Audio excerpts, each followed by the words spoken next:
That's pushing it.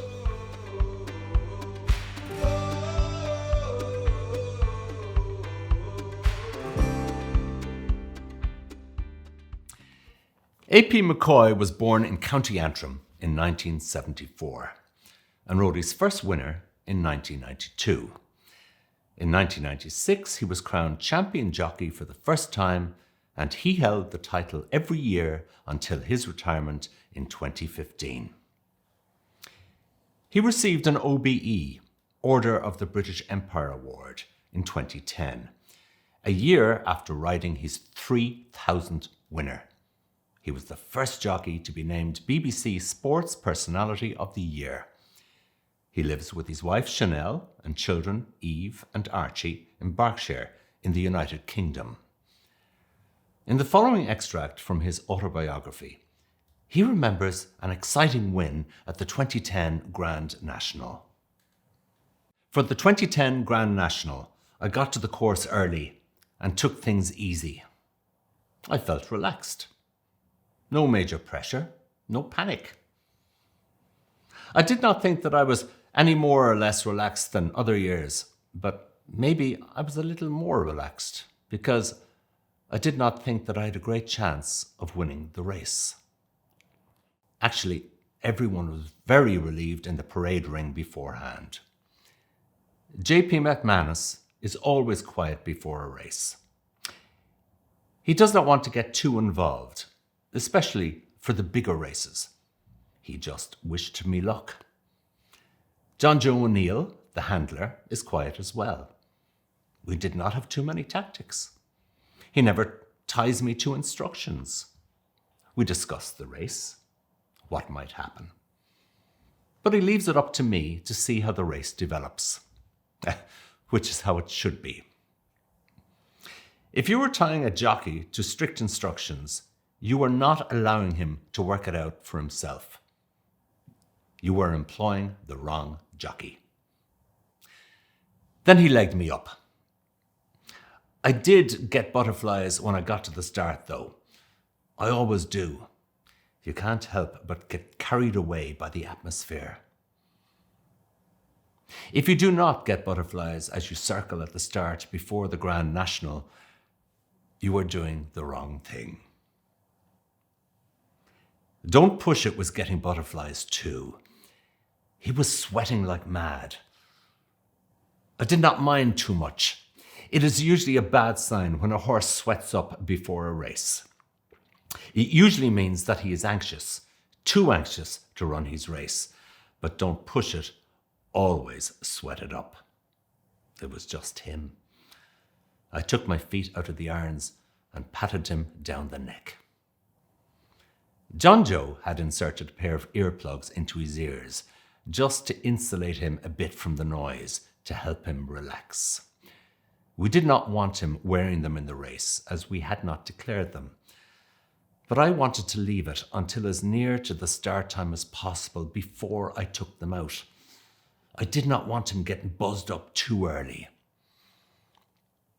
I looked up at the big screen to check on the betting. It's no harm knowing what's been backed in the race, what else is fancied, what your dangers might be. I could not believe what I was seeing. Don't Push It was plummeting in price, 20 to 1, 16 to 1, 14 to 1, 12 to 1. The starter asked us to line up. A couple of lads started charging towards the tape. I could see that King John's Castle and Paul Carberry were way behind us, and there were a couple of other horses that were not ready. We circled for another minute or so. Then the starter called us in again. King John's Castle was still being a bit reluctant, but this looked like it could be it. Come on then! As the starter released the tape, the crowd roared behind us.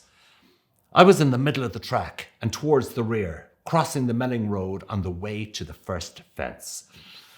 Don't Push It jumped the first well, jumped the second well, and then he came to the third fence. The big ditch, Probably the most difficult fence on the course, coming, as it does, so early in the race. He sailed over it. He was talking to these fences. He was enjoying himself over them. He could just run a big race here, I thought. He has every chance of getting around at the very least. I heard the cheers from the grandstand as we passed the winning post for the first time and headed out again. Just one more lap, and my feeling of, God, I'm enjoying this, turned to, you know what? We could win this. There were only 2 or 3 horses that were travelling well in front of me. Barry was going well on Big Fella Thanks. Dennis O'Regan was going well on Black Appalachie, but he had been forcing a strong pace with Connecastle for a while. Daryl Jacob was going well on Maljamar, but I was not certain that he would stay. Of course, there was a long way to go. There would be other horses staying on him from behind, but there could not have been many others with a chance. Over the Faunavon fence, towards the canal turn, I angled him out so that he could jump at it at an angle, and he flew it, just as he had done in the first circuit. Maljamar started to drop away, and suddenly there were only 4 of us. Of the 4, Big Fella Thanks was the one that I feared most. Barry seemed to have plenty left in the tank, and Black Appalachie and Hello Bud had been up there with a strong pace from the start. At the second fence, down the side of the course, Hello Bud jumped in front of us, and we made a mistake. It halted our momentum a bit, but he still had plenty of energy left, and we were still upright. Going to the second last, I gave him a squeeze, and I asked him to make ground up on the outside of the other 3. He picked up nicely. We landed over the second last alongside Black Appalachie, almost in front. I could see Barry wilting. I knew my fellow would keep going, but I was still thinking, not yet. It's a long way from the last fence to the line. Down to the last, and I was just looking for a stride. Got one. I asked him to pick up, and he did, jumping the fence perfectly. We got to the elbow, and Black Appalachie was still there on my inside. Dog it as you like. He just would not go away. When the rail appeared, I moved my horse in towards it. I did not want to cut the nose off Black Appalachie. I did not want to risk a steward's inquiry, but I did want to get the rail in front of him, to give him a reason to down tools, just sicken him a little. I got onto the rail in front of Black Appalachie and just sat down and drove for the line.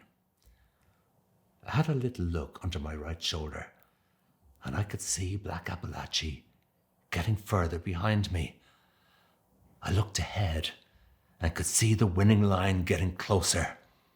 I wanted to scream. I thought, is this really happening? Could this be it? After all these years, is this really the Grand National? Is this dreamland? If reading, writing, maths or technology is holding you back, free phone 1800 20 20 65 to see how we can help.